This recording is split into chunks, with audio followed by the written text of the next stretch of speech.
Oh, bonsoir. Désolée pour hier soir pour ce long audio. Et oui, ce que j'ai dit, ça n'engage que moi, évidemment. Je voudrais juste encore parler de Loki parce que plus je les regarde, plus je me rends compte que c'est un couple. Bon, déjà, ils se disputent comme un vieux petit couple, et puis ensuite, la complexité de leur relation est tellement compliquée, tellement dure émotionnellement, tellement dure. Je pense que Loki, là, il souffre comme jamais il a souffert de toute sa vie entière. Et j'aime pas cette idée, je la supporte pas. Même si j'ai dit que j'allais faire un effort pour lui, je supporte pas. Sylvie, je sais pas, je peux pas la saquer. Et j'aimerais juste m'arrêter un moment sur l'être humain.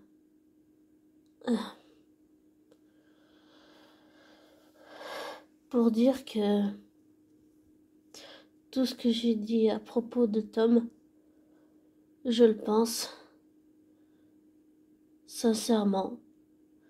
Jamais un être humain ne m'a autant inspiré quelque chose d'aussi fort. Et jamais un être humain ne m'a autant influencé. Même si on ne se connaît pas du tout les deux, dans la vraie vie.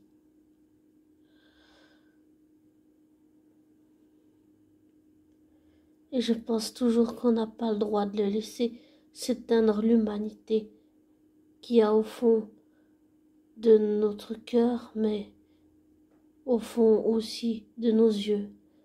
Parce qu'on dit souvent que les yeux, ce sont les portes de l'âme. Et c'est vrai, pour l'avoir déjà vécu dans la vraie vie, oui, c'est vrai. Et ça fait peur, parce qu'à travers les yeux de l'autre, on voit l'âme de l'autre. Et on peut aussi se voir. Et ça fait très peur de savoir à quel point on peut faire souffrir les autres et ensuite le regretter.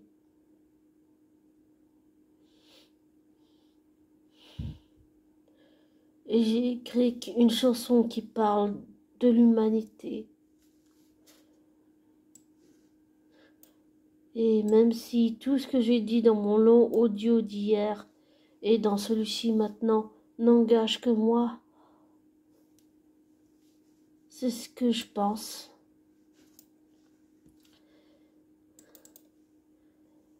Et c'est une chanson que Tom m'a inspirée. Je vais vous la lire.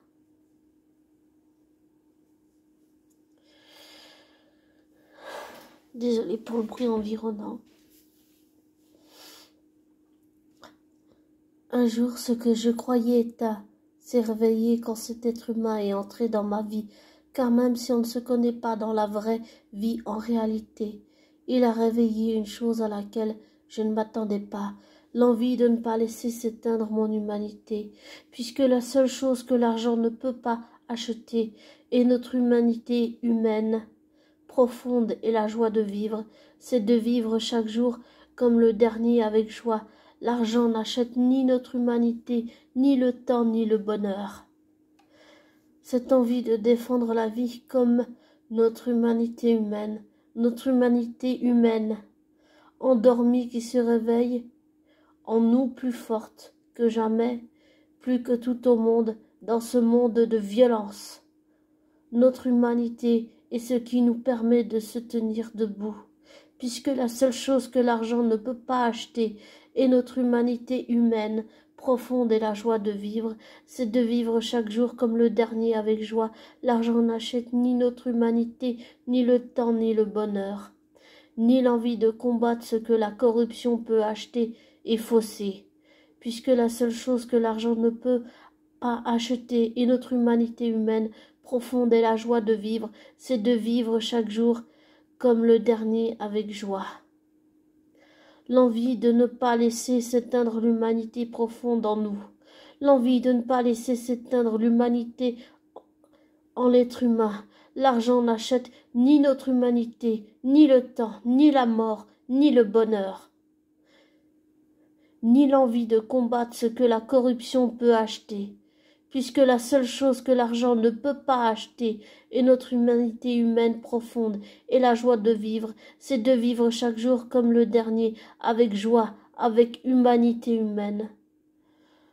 Dans cette chanson, je dis que la seule chose que l'argent ne peut pas acheter, c'est le temps, c'est la mort, c'est la joie, c'est le bonheur, les moments de bonheur qu'on vit dans nos vies personnelles et respectives dans la vraie vie, que la corruption ne peut pas acheter notre humanité. Elle ne peut pas acheter la mort, elle ne peut pas acheter le bonheur, elle ne peut même pas le compenser. La corruption non plus. L'argent n'achète ni notre humanité, ni le temps, ni la mort, ni le bonheur.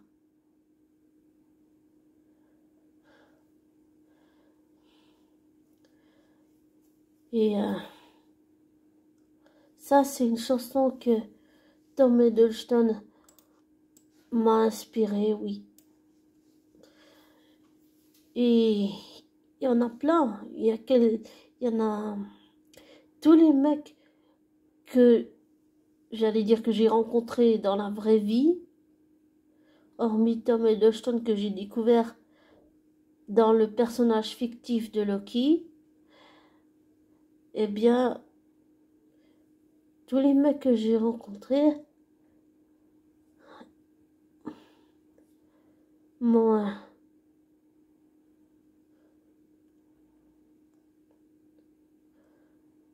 donné envie de renouer avec quelque chose qui s'était éteint en moi. Et ce qui s'était éteint, c'était mon humanité humaine, ma capacité à aimer, à vivre, à rire, à vivre.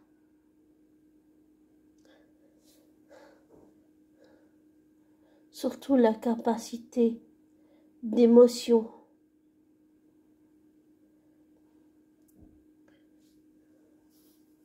Un jour, j'ai rencontré un mec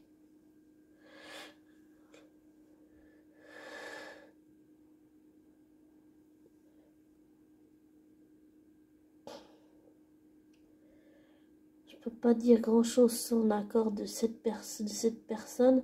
Tout ce que je peux dire, c'est que j'ai rencontré ce mec et qu'un jour, qui n'a rien à voir avec Tom Hiddleston, un autre, et un jour, en discutant avec lui, juste en discutant, j'ai senti quelque chose, mais j'avais pas conscience à l'époque que c'était mon humanité qui se réveillait à nouveau, que j'avais enfoui à l'intérieur, que j'avais bridé, brimé, pour qu'elle ne puisse pas s'exprimer. Comme l'enfant intérieur, vous le bridez, vous l'enfermez pour qu'il ne puisse pas s'exprimer. Eh bien, ce mec avec qui j'ai discuté, c'est comme s'il avait ouvert une porte pour me dire que le monde n'est pas aussi gris et triste que je le croyais. Après, j'ai rencontré un musicien. D'ailleurs, j'ai perdu son numéro de natal, il faut que je retrouve le numéro de ce musicien.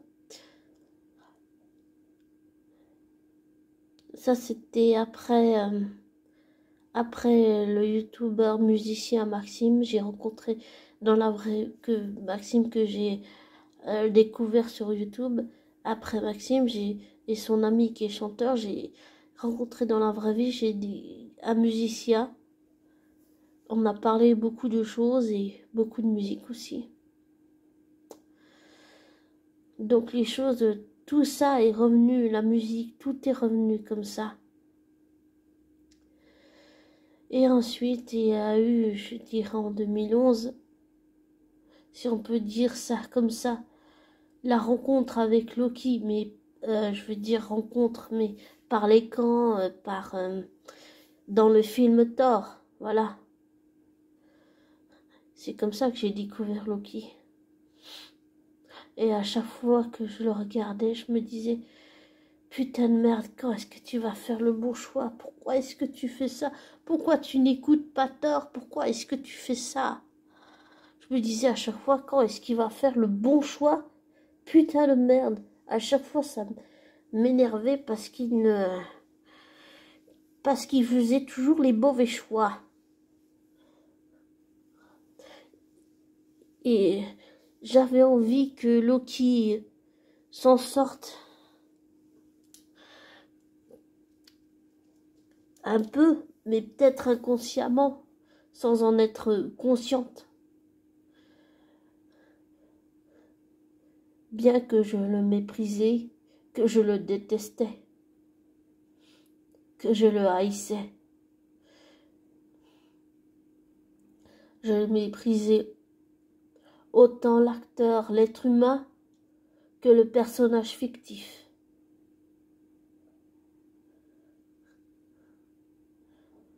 Ah, parce qu'à cette époque, je les associais ensemble.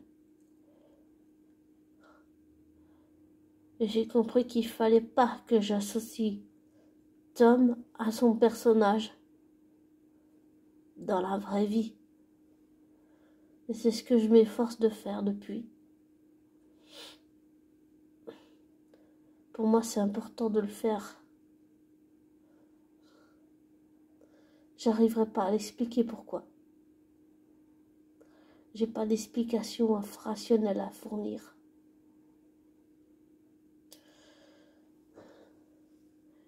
Et c'est vraiment au fur et à mesure que les pièces du puzzle se sont emboîtées les unes dans les autres. Et c'est comme ça que j'ai commencé à avoir une sorte de lien émotionnel se construire avec Loki, mais c'était un lien émotionnel que je rejetais, violemment que je rejetais, parce que, pas seulement à cause du passé, mais de la noirceur. Souvent, ça peut aussi nous rappeler notre propre passé, mais aussi notre propre noirceur. Le fait qu'on peut être capable de se couper de ses émotions pour ne plus avoir d'humanité.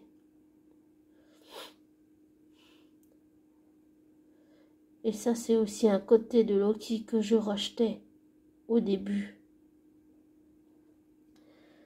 Plus maintenant, mais à l'époque, oui, je le rejetais. Autant l'acteur que le personnage, je les rejetais tous les deux.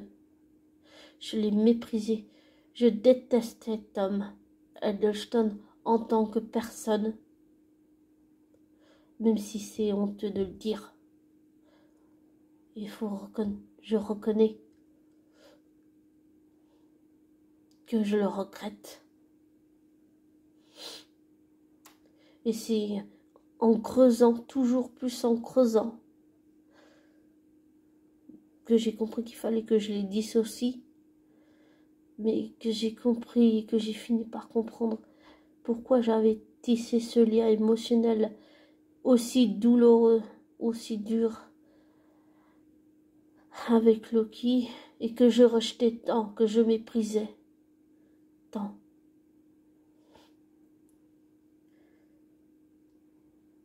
Et ça finit par se décanter et finit par démêler le sac de nœuds parce que je comprenais pas pourquoi est-ce que je méprisais autant Tom que Loki. Pas seulement parce que je les associais, mais il y avait, je pense, c'est surtout le passé, quoi. Le passé. Même si on dit, oh, c'est du passé, il faut oublier. On peut pas oublier le passé. Il faut, je sais pas pour vous, mais après chacun a sa vision des choses, mais pour moi, le seul moyen de réussir à démêler un sac de nœuds, c'est de comprendre le passé pour comprendre le présent. Et en comprenant le passé, j'ai compris le présent. Et j'ai compris pourquoi je détestais Tom, pourquoi je méprisais Loki, pourquoi je les méprisais tous les deux et pourquoi je rejetais ce lien émotionnel avec le personnage fictif. Ça, c'était dur, c'était très dur. Et ensuite, comme j'ai dit, tout a fini par se décanter, se débloquer. Et en comprenant le passé, j'ai fini par comprendre le présent. Et le sac de nœuds s'est décanté comme ça, de l'intérieur, si on peut dire ça, pour avoir une image globale.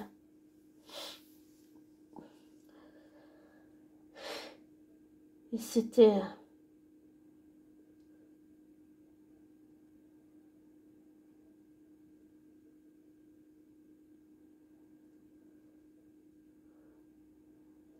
dur, ouais, c'était dur.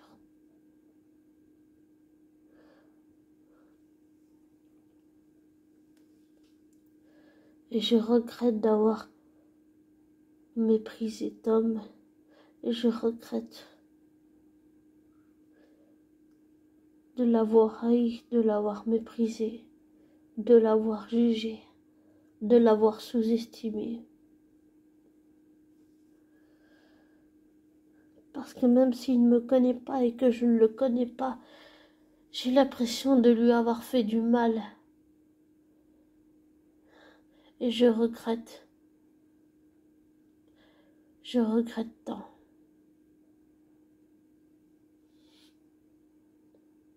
Et j'ai envie que Tom sache tout ça. J'ai envie qu'il sache tout l'impact qu'il a eu dans ma vie, dans la vraie vie, mais en tant que personne, en tant qu'être humain, pas en tant que Loki, en tant que personne, en tant que Tom dans la vraie vie. Et pour moi, c'est important que même s'il ne me connaît pas et que je ne le connais pas, c'est important pour moi qu'il le sache. J'ai envie qu'il je sais pas s'il se rend compte à quel point, je sais pas pour vous, mais à quel point il m'a influencé, oui. Même si je sais, je suis pas la seule à vivre ça. Il y a plein de gens qui le vivent dans le monde. Et je ne suis pas la seule. Je ne suis pas la seule. Beaucoup de gens vivent ça. Avoir quelqu'un qui arrive comme ça dans votre vie comme une boule de feu et qui met tout son dessus-dessous et qui balaye tout sur son passage et qui a une influence et qui vous force à aller dans ce que vous ne voulez pas aller et qui vous force à aller dans des choses dures et difficiles mais qui sont nécessaires pour pouvoir démêler le sac de nœuds de votre propre passé. Et comme j'avais déjà dit dans d'autres audios, tout ça aussi c'est grâce à tout le travail de Tom. Et j'avais aussi dit que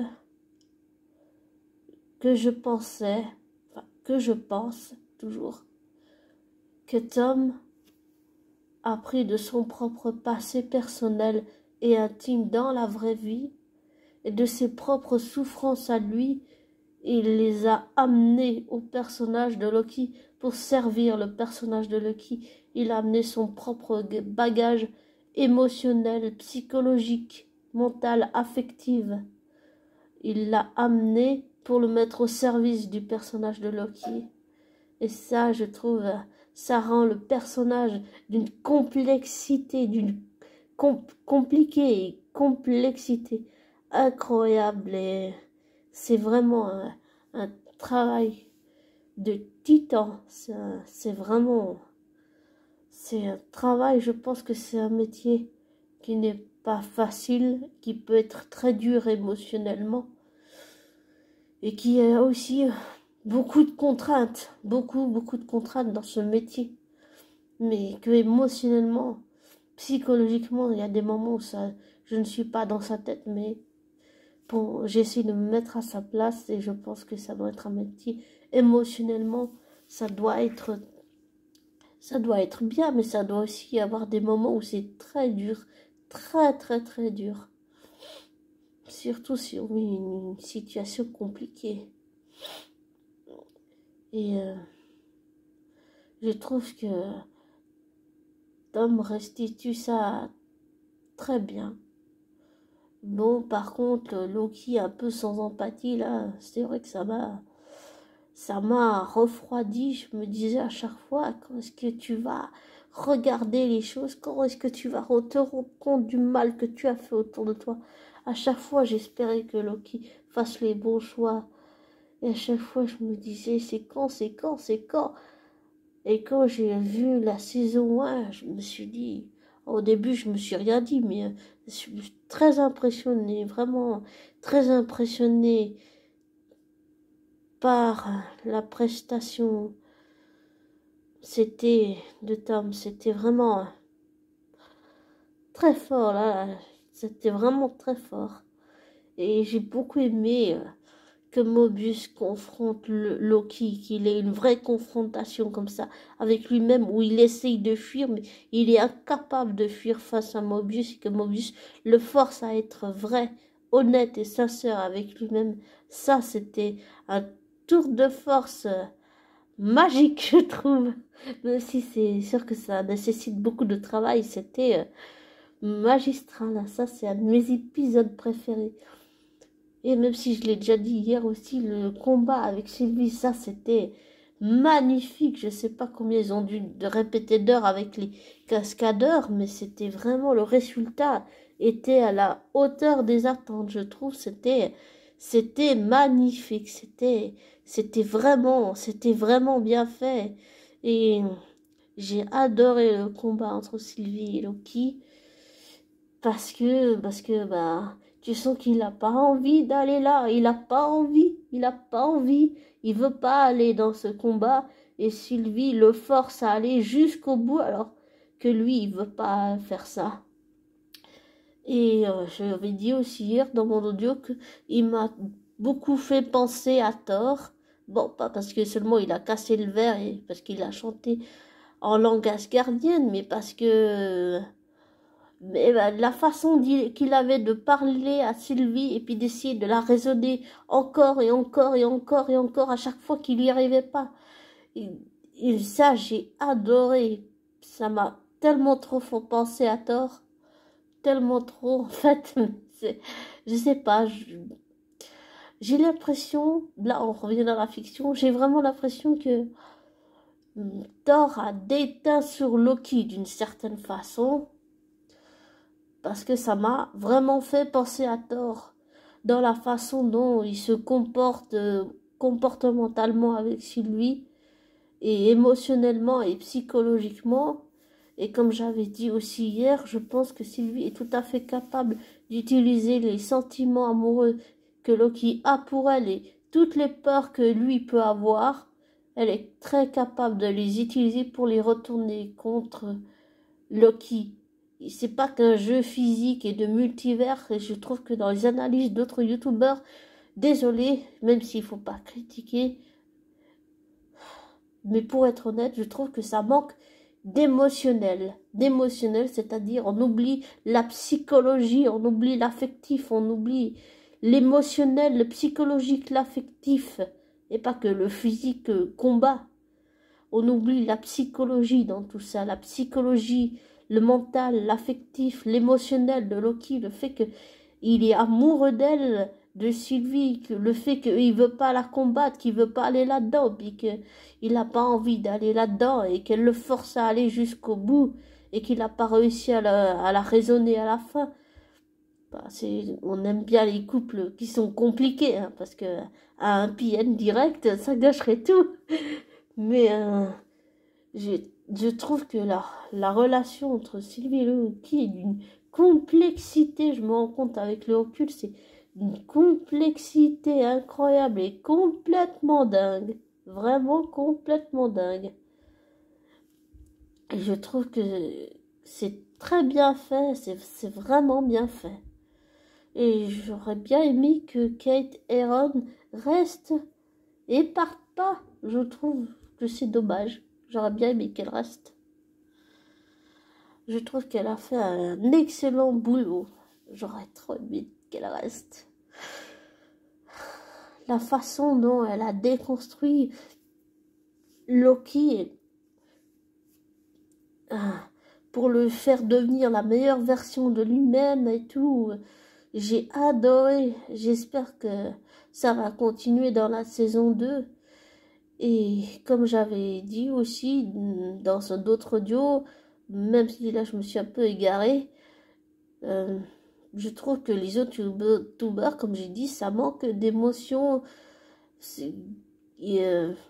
J'en ai parlé dans les commentaires à un youtubeur qui n'a pas vraiment compris pourquoi je disais ça, mais c'est le point de vue, analysé d'un point de vue émotionnel, ça permet de comprendre mieux le mental, l'affectif, le psychologique, l'émotionnel du personnage. Tu peux entrer d'une certaine façon dans sa tête et te mettre à sa place. Et l'un ne peut pas aller sans l'autre. C'est pas que des histoires de multivers et de ponts et de tout ça et de double. Et je trouve que c'est, voilà, ça manque d'émotion. Ouais, ça manque d'émotion. Et l'émotionnel, l'affectif, le psychologique, le mental, toute la pensée, tout le développement, tout ça, la psychologie entière, globale, ça peut pas, l'un ne peut pas aller sans l'autre. Tu peux pas mettre juste des trucs de multivers et tout, sans mettre au cœur de ça la psychologie du personnage, l'affectif, l'émotionnel. Ça va pas l'un sans l'autre. Ça va pas, ça. Et je trouve que dans leurs analyses YouTube sont très bien, mais ça manque d'émotion, ça manque d'émotionnel, d'analyse psychologique, comportementale, affective. Ben, par exemple, au début, on voit Loki dans l'épisode 1, il est énervé, il veut partir, devenir le roi de la Terre et tout, et puis à la fin de l'épisode 6, on le retrouve complètement changé. Émotionnellement, ça se fait pas que physiquement, ça se fait aussi dans la tête, ça se fait dans le mental, ça se fait dans le cœur, ça se fait dans les pensées, dans le psychologique, l'affectif, l'émotionnel. Et ça, je trouve que ça manque beaucoup dans les analyses de youtubeurs. Désolée, mais oui, c'est vrai. C'est vrai. Pour moi, ça manque de ça. Et j'aimerais qu'il y ait un peu plus de ça. Un peu plus d'émotion, d'analyse émotionnelle. Et j'aimerais bien aussi, s'il y a des psychologues ou psychologues ou psychologues hommes ou femmes qui m'écoutent, je me disais ce serait bien faire une évaluation par exemple psychologique du personnage de Loki, c'est-à-dire du Loki dans tous les films Thor, dans tous les films Avengers, Infinity War, Endgame, tout ça, pour passer jusqu'à la saison 1 de Loki, puis bientôt la saison 2 qu'on va avoir cette année ou l'autre année, je ne sais plus. Bah, ce serait bien d'avoir, avec des spécialistes psychologues, hommes ou femmes, d'avoir une évaluation psychologique dans cet aspect psychologique, émotionnel, affectif de Loki et mental pour comprendre ce que ressent vraiment Loki dans ses comportements, dans toute sa façon d'être. Et le fait qu'à un moment donné, il n'ait pas d'empathie, ça m'a un petit peu refroidi quand même. Parce que, avec le recul, j'ai vraiment eu la sensation que Loki, en fait, pour ne plus souffrir, il a fait la même erreur que moi, il a fait se couper de ses émotions pour ne plus souffrir, pour ne plus être déçu, pour ne plus trahir. Enfin, trahir, oui, mais pour ne plus être blessé, ne plus souffrir et trahir à chaque fois, par peur d'être trahi. Même si je l'ai déjà dit un jour, aussi, même si je l'ai déjà dit, désolé d'être répétitif. Un jour, il y a quelqu'un dans un commentaire qui m'a dit que cette personne m'a dit dans un commentaire sous une vidéo sous Loki, je ne sais plus là, exactement si c'était ça ou autre chose. Cette personne m'a dit qu'elle n'avait jamais vu quelqu'un qui comprenait aussi bien Loki de l'intérieur, je veux dire psychologiquement, affectivement, émotionnellement. Mais j'ai vécu la même chose que lui d'une certaine façon, mais différente. Bon, j'ai été...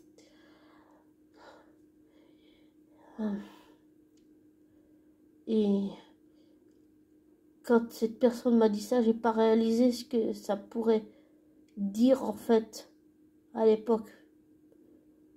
Mais maintenant, cette phrase prend tout son sens.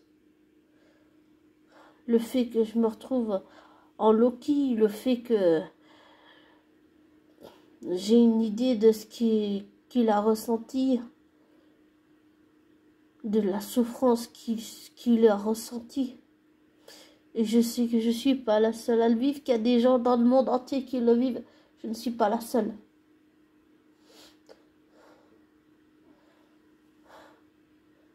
J'en ai conscience. Mais c'est juste que cette phrase que cette personne m'a dit sous cette vidéo, au début, ça m'a un peu troublée, mais je comprenais pas le sens. Maintenant, oui, avec les années et le recul et tout le travail d'introspection, oui. Oui, maintenant, la phrase là, elle prend tout son sens et je la comprends, oui. Et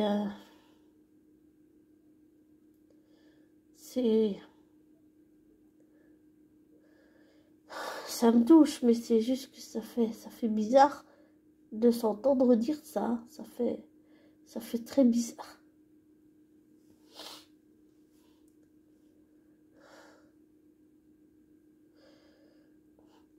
Et pour Sylvie, j'ai pas changé d'avis.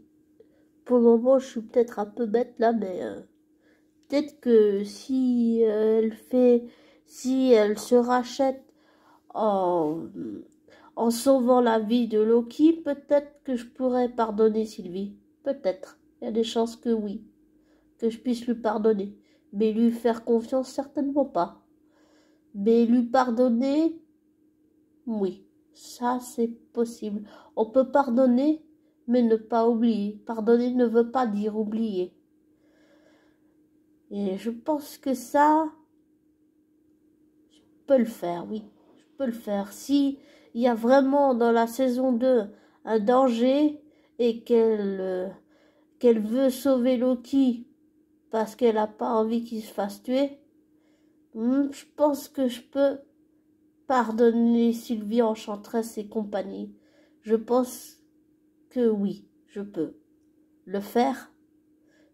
Bah, pour moi déjà. Et puis aussi pour Loki. Mais je sais pas ce que prévoit la saison 2, mais si elle sauve la vie de Loki et qu'ils s'en sortent tous les deux ensemble, oui, pourquoi pas. Parce que ce que j'ai l'impression avec le recul, c'est que ils ont affronté jusqu'à présent toutes les épreuves comme un vrai couple. Sauf qu'à la fin, bon, il y a eu le désaccord avec tout ce qu'il y a eu, les branches, les multivers, tout ça, tout ça. Et Loki, ben, oui, ben, il souffre comme jamais il a souffert. J'allais dire, il souffre le martyr, mais le martyr, je veux dire, en amour, émotionnellement, ça fait mal d'être trahi, ça fait très mal. Et j'ai dit aussi dans cet audio hier que même si j'ai un amour infini pour Loki, que je trouvais que c'était bien fait, qu'il avait eu une bonne leçon, parce que maintenant, Loki a une idée de ce que Thor a pu ressentir quand, quand il le trahissait à chaque fois. Pardon. Et j'espère que Loki a retenu la leçon. Et je pense qu'avec tout le cheminement intérieur qu'il est en train de faire, là, il a retenu la leçon. Je sais pas, j'ai une intuition là. Voilà. Mais sinon, oui, c'est vraiment beaucoup de chemin. Et Loki m'a fait aussi beaucoup parcourir ce chemin de recherche, d'aller creuser pour essayer de démêler le sac de nœuds. Et dans la vraie vie, même s'il ne me connaît pas et que je ne le connais pas, tout en le dissociant de Loki, dans la vraie vie, oui, Tom, en tant qu'être humain, m'a influencé, j'allais dire comme personne. Je ne sais pas qu'est-ce que je peux dire d'autre. Oui, on dit qu'on ne doit pas laisser le pouvoir aux autres, ok, d'accord. Et qu'on ne doit pas être aveuglé. Je suis consciente que c'est un être humain comme vous et moi, qu'il a ses défauts, ses travers, ses qualités, oui. D'accord, d'accord. Oui.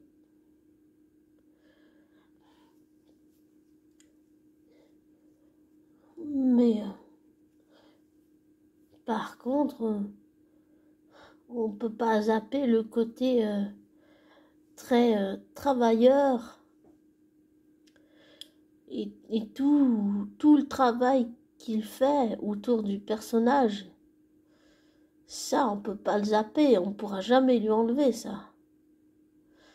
Et comme j'ai dit aussi, répétitivement, que Tom met ses propres souffrances personnelles et intimes dans la vraie vie, il les met au service de son personnage fictif. Et ça, oui, c'est remarquable. Il y a beaucoup, je sais pas s'il y a beaucoup d'acteurs qui le font ou d'actrices qui le font, même si je pense qu'il y en a pas mal qui le font. Parce que c'est souvent avec, même si on a tous des expériences différentes les uns des autres dans le monde entier, que je suis pas la seule à le faire. Enfin, à en parler, j'allais dire. Mais oui, je pense qu'il y a beaucoup d'acteurs, actrices qui mettent au service d'un personnage, qui mettent leur propre passé personnel et intime, leur propre douleur, leur propre souffrance, ils les mettent au service d'un personnage. Mais quand je dis que ça doit être dur émotionnellement avec beaucoup de contraintes, c'est-à-dire que ça doit quand même être dur aussi quand tu mets, en tant qu'acteur, tu mets tes propres souffrances personnelles et intimes, tu les mets au service de ton personnage pour servir et rendre encore une complexité très intéressante dans le personnage de Loki. Ça doit être douloureux quand même, parce que ça peut faire ressurgir des souvenirs personnels.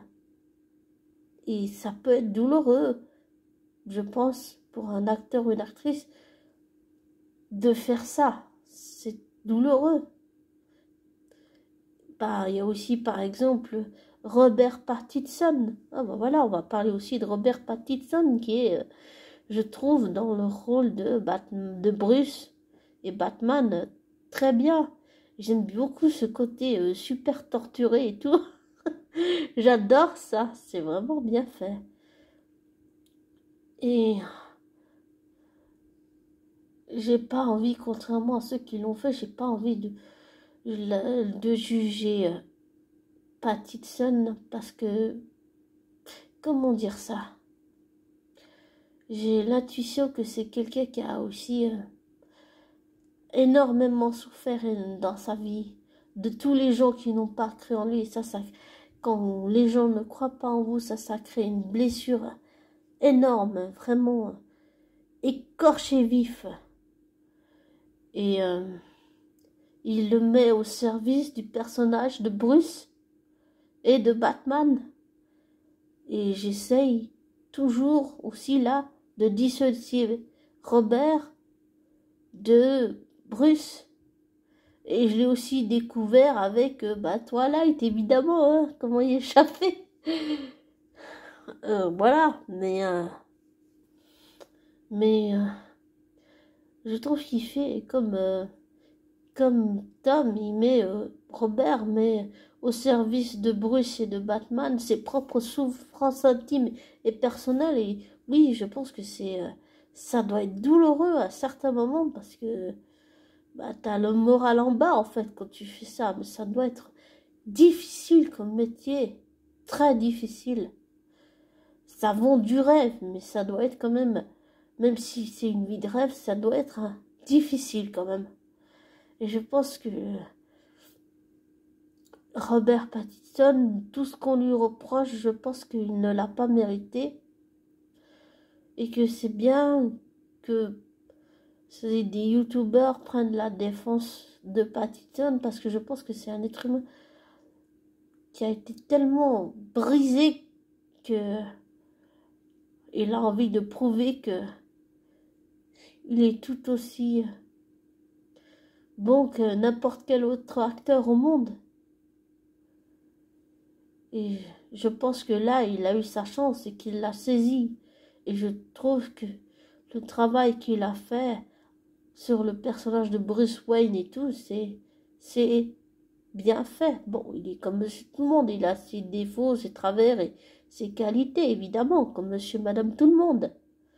Mais oui, il faut pas être aveuglé non plus. Mais je trouve qu'il a fait un travail remarquable. Et j'aime beaucoup sa prestation de Batman et de Bruce Wayne, tout torturé, tout ça. Là aussi, on oublie dans l'analyse le côté psychologique, émotionnel. Euh, Certains youtubeurs oublient ça. Ça, c'est vraiment dommage. Parce que si on ne peut pas faire une analyse sans analyser le côté psychologique, l'un ne peut pas aller sans l'autre. Il y a aussi un autre acteur qui est très très bien, Robert Carlyle. Robert Carlyle, lui aussi, je me sens liée à lui, même s'il ne me connaît pas dans la vraie vie non plus, et que je ne le connais pas dans la vraie vie. Et je précise que Robert Pattinson, je ne le connais pas dans la vraie vie, et qu'il ne me connaît pas non plus. Bon, on s'en fout, mais voilà. Et Robert Carlyle, je l'ai découvert avec la série Once Upon a Time. Et j'ai trouvé bien dans le rôle de, comment ça s'appelle, Rumpelstiltskin, la bête et le crocodile. Ça c'était vraiment très bien. C'est avec ça que je l'ai découvert. Et à chaque fois, je me disais, quand est-ce que tu vas faire quelque chose? Quand est-ce que tu vas faire le bon choix au lieu de tout le temps choisir le pouvoir? T'en as pas un peu marre là? Je me disais ça intérieurement, mais sans m'en rendre compte. Hein. C'était pas conscient dans ma tête. C'était inconscient, je m'en rendais même pas compte que je le pensais. Et puis, j'ai réussi à voir la fin de la saison. Enfin, j'ai vu la dernière saison de Once Upon a Time, saison 7. Et à la fin, désolé si je strike, ou spoil, mais à la fin, Rumpelstiltskin, tout ce que je peux dire, c'est qu'il meurt. Voilà. Et en fait, à la fin, quand j'ai vu ça, j'ai pleuré. J'ai pleuré. Tout ce que je pouvais pleurer, j'ai pleuré. Ah, j'ai pleuré. J'aurais aimé que Rumpelstiltskin ne meure pas, s'il vous plaît. Ah, j'aurais tant aimé qu'il meure pas. Mais j'ai pleuré, je sais pas, comme une madeleine. J'en pouvais plus. Et ça, c'est aussi un acteur qui... j'avais écouté une interview, j'avais pas tout compris. Tout ce que j'avais compris, c'est qu'il il voulait dire, il voulait expliquer un peu à ses enfants d'où il venait et tout, et que il a parlé de sa mère. Et elle l'a abandonné quand tout seul en le laissant avec son père. D'une certaine façon, j'ai été abandonnée dans un orphelinat en Inde. Tom, lui, il a été laissé tout seul avec sa mère, mais c'est traumatisant, ça. C'est traumatisant. Et même si on se connaît pas dans la vraie vie, je me sens liée à Robert Carlyle parce que j'ai vécu l'expérience bébé, mais lui, il l'a vécu enfant. Et dans les deux sens, même si on n'en a pas conscience, ça laisse des traces invisibles, ça laisse des traces invisibles. Et ça vous écorche vif, vraiment, ça vous laisse, ça vous écorche vif émotionnellement. Et j'ai eu le sentiment que quand il parlait de sa mère, il restait quelque chose. Je sais pas trop ce que c'est, mais c'est, je sais pas, de la colère, de la tristesse, je sais pas trop. Peut-être presque une intuition comme ça, mais voilà. Après, je peux peut-être me tromper, hein. Forcément. On sait rien. C'est qu'une intuition. Mais je sentais qu'il restait quelque chose. Et bah là aussi, Robert Carlyle, il met ses propres souffrances personnelles et intimes, il les met au service des personnages qu'il incarne pour servir le personnage. Et c'est pour ça que je dis que pour une actrice ou un acteur, ça doit être émotionnellement très dur et très douloureux de faire ça. Parce que même si tu sers ton personnage fictif pour un film ou une série télé dans la vraie vie, ça doit être douloureux de faire ça, même si tu le fais. Ça doit être quand même très dur émotionnellement. Je pense que c'est pas un métier qui est si facile qu'on veut nous le faire croire. Même si c'est du rêve qu'on nous vend, je pense que pour une actrice ou un acteur, c'est pas un métier qui est si facile que ça à faire. Non. Même si je suis peut-être bête en disant ça, que tout le monde le sait, bien sûr. Mais on nous fait croire que c'est facile, mais pas du tout. Ça peut réveiller des blessures, ça peut réveiller tellement de choses enfouies à l'intérieur d'un être humain. Tellement de choses cachées, de sentiments, d'émotions cachées, de micro-émotions cachées, tellement de choses qu'on ne peut même pas imaginer. Ah, c'est dur ce métier. Très dur émotionnellement. Et peut-être que c'est trop mon défaut, mais je peux pas m'empêcher en tant qu'hypersensible de voir les choses plutôt d'un point de vue émotionnel. Et comme je l'ai répétitivement, c'est quelque chose qui manque chez certains youtubeurs, oui, ça manque. Les analyses émotionnelles, psychologiques, affectives, mentales, ça peut pas aller l'un sans l'autre. On peut pas mettre que des multivers avec des doutes de nous-mêmes. C'est quoi? C'est sans émotion, ça. Et on a besoin d'émotions. Le personnage, il a besoin d'émotions pour pouvoir s'en sortir. Il en a besoin. Je trouve que Captain Popcorn, lui, il prend en compte le côté psychologique, émotionnel des personnages. Alors qu'il y a d'autres youtubeurs qui ne le font pas. Voilà. Pour un vrai exemple. Et j'aimerais bien qu'il y ait un peu plus de ça. Voilà, c'est tout. Avec tout ça, je me suis peut-être un peu égarée, mais je sais pas trop, mais oui. Enfin, voilà quoi. En conclusion, pour moi, c'est un petit peu ça.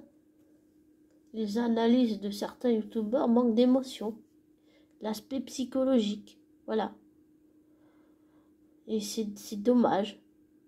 On vit dans un monde qui se déshumanise. Pourquoi ne pas aller chercher l'humanité qu'on a au fond de nous? C'est ça qu'il faut faire. Enfin, pour moi, après, chacun sa vision des choses différente. Mais on va dire que la chanson que j'ai lue, c'est à peu près tout ça. Ça parle d'émotion, ça parle de bonheur, ça parle que l'argent n'achète pas le bonheur, n'achète pas la mort, n'achète pas le temps et n'achète pas l'émotionnel, l'affectif, le psychologique. Ça n'achète pas ça. Ça n'achète pas. L'argent ne peut pas acheter la mort, l'amour, le bonheur, la joie. Elle ne peut pas acheter les choix qu'on fait. Elle ne peut pas acheter nos actes. Elle ne peut pas réparer les erreurs. Ça peut les compenser, mais des fois on peut aussi s'en mordre les doigts. L'argent n'achète rien. L'argent, même si on en a besoin pour vivre, pour moi, l'argent, il rend. Même si ça nous permet d'avoir plus de moyens pour faire plus de choses, ça nous rend aussi malheureux. Parce que c'est comme une cage de verre. On est prisonnier à l'intérieur. On ne peut pas en sortir. Il faut trouver la vitre de verre. Et une fois qu'on a trouvé la vitre de verre, si on fonce dedans, on va se faire encore plus mal. Il faut trouver un moyen de l'ouvrir. Pas de foncer dedans. De l'ouvrir. Et si on n'arrive pas, quitte à demander de l'aide. Voilà. Ça, pour moi, c'est un aspect émotionnel, psychologique, affectif, qui a besoin d'être humanisé par tous ces aspects que je viens de citer. Et c'est des aspects dans les analyses qui sont oubliés. Voilà, pour moi, c'est oublié. Comme si avec eux, les histoires de multivers qui comptaient, c'est déshumanisant. Et on n'a pas besoin d'être déshumanisé, on a besoin de se réhumaniser, de se reconnecter à notre humanité. Et la société veut nous en priver. Et je pense que dans ce sens-là, pour une actrice ou un acteur, puisque la société nous déshumanise et déshumanise, ça aussi c'est dur émotionnellement. Et que c'est ça qu'il nous faut aller chercher au fond de nous-mêmes, notre humanité profonde.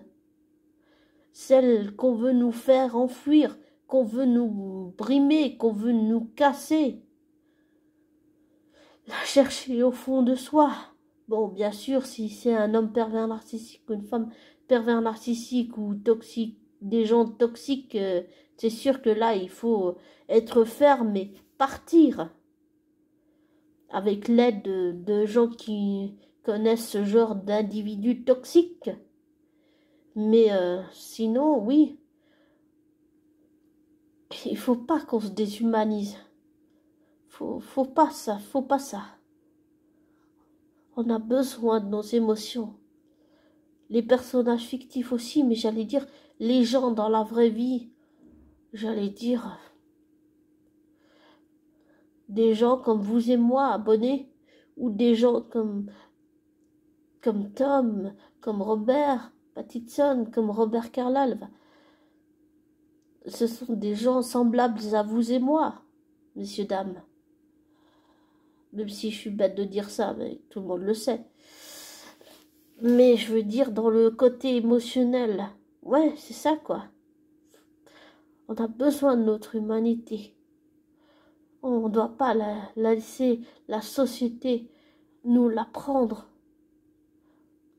Notre humanité, c'est ce qui nous permet de rester en vie. C'est ce qui nous permet de rester et de tenir debout. I am dying. Je suis debout. I'm stay and dying. Je suis resté debout. Yet. Encore et encore et encore. Et je pense que dans ce sens-là, oui, tous les domaines tous les métiers émotionnellement, tous les métiers du monde, je pense qu'ils sont durs, oui, émotionnellement. Surtout si on veut nous déshumaniser et qu'on veut nous faire éteindre cette humanité au fond de nous. La société n'a pas le droit de faire ça. Et pour en revenir à ce qui se passe en Ukraine et ce que j'ai dit hier, je le pense également. Et en Russie, il se passe que les gens manifestent pour qu'il n'y ait pas la guerre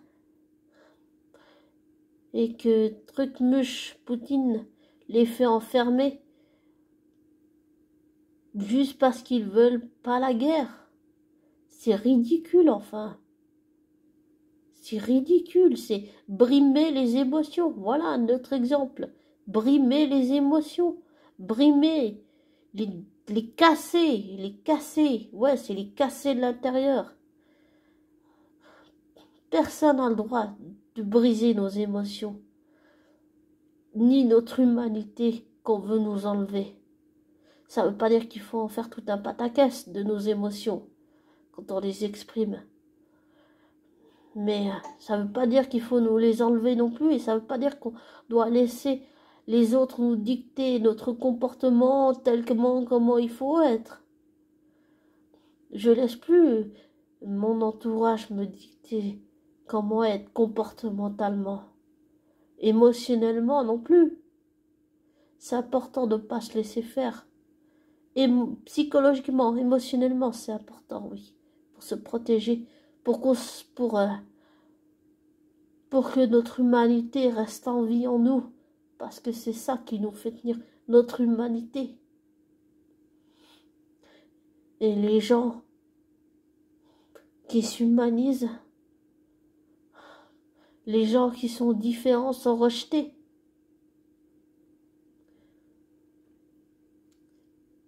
On vit dans une société où les gens en situation de handicap ne sont pas acceptés, mais c'est un tort. Nous sommes comme vous, nous buvons, nous mangeons, nous respirons, on fait aussi des mauvais choix, on fait aussi du mal aux gens. Regarde, de tout ce que j'ai déjà dit dans mes audios, par exemple, voilà, tous les mauvais choix que j'ai faits, tous les gens que j'ai blessés. Voilà, c'est pas parce qu'on a un léger retard mental, qu'on est autiste, qu'on est TDAH, qu'on est, voilà, qu'on n'a plus une jambe, on mérite autant que tout le monde d'avoir nos émotions, notre humanité dans tous les domaines artistiques, le patinage, la luge, la danse, la chanson, le chant, la guitare, les olympiques, les handisports, tout ça, voilà. Tous les gens en situation de handicap. Par exemple, un autre exemple, J.K. Rowling, un de ses combats, c'est de faire intégrer les gens en situation de handicap dans des films. Par exemple, le Zach, je sais plus comment, qui incarne Norbert Dragono, Norbert Dragono, dans les Animaux Fantastiques, en réalité, c'est quelqu'un qui est en situation de handicap. Il est autiste, mais c'est pas parce qu'il est autiste que ça le rend moins fort qu'une personne lambda. Ça, c'est le contraire, c'est une force différente. Ça le rend aussi fort qu'une personne normale. Tout ça, c'est ce qui fait partie de notre humanité. On n'a pas besoin d'avoir de la pitié pour les gens. Les gens en situation de handicap ne veulent pas de la pitié. Tout ce qu'ils demandent, c'est d'être acceptés tels qu'ils sont, avec leurs travers, leurs qualités et leurs défauts. Et ça, c'est des chevals de bataille de J.K. Rowling, et c'est quelque chose que je soutiens et que j'ai toujours soutenu depuis que j'ai baigné dans l'univers de Harry Potter, oui. C'est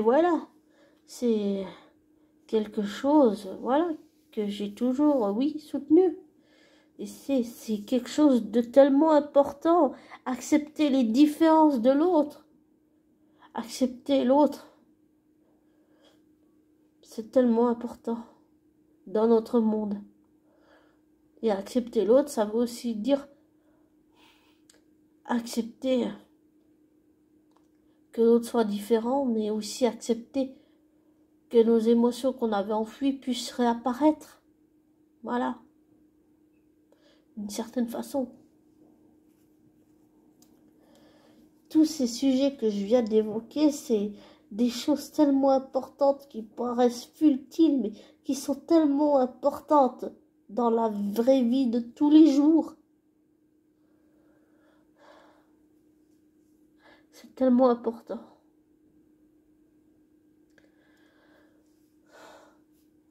Enfin, voilà.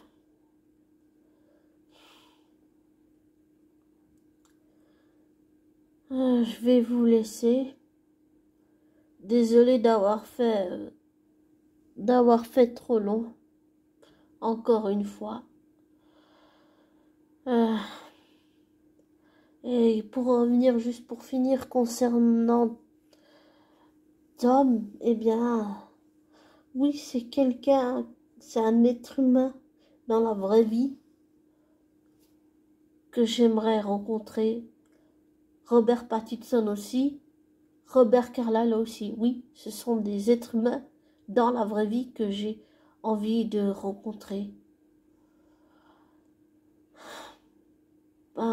J'arriverai pas à expliquer pourquoi, mais oui, j'ai envie de les rencontrer, mais en tant que personne, en tant qu'être humain, on s'en fout du reste. En tant que personne. Pour moi, chez un artiste, c'est ce qui prime le plus. C'est l'être humain. Et l'être humain, ça comprend aussi notre humanité, nos émotions qu'on essaye de nous enlever. Et le texte, il dit exactement ce qu'il veut bien dire.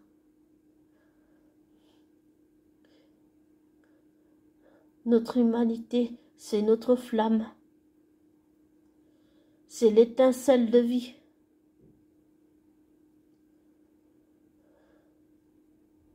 Il y a du mot. Comment je pourrais dire ça?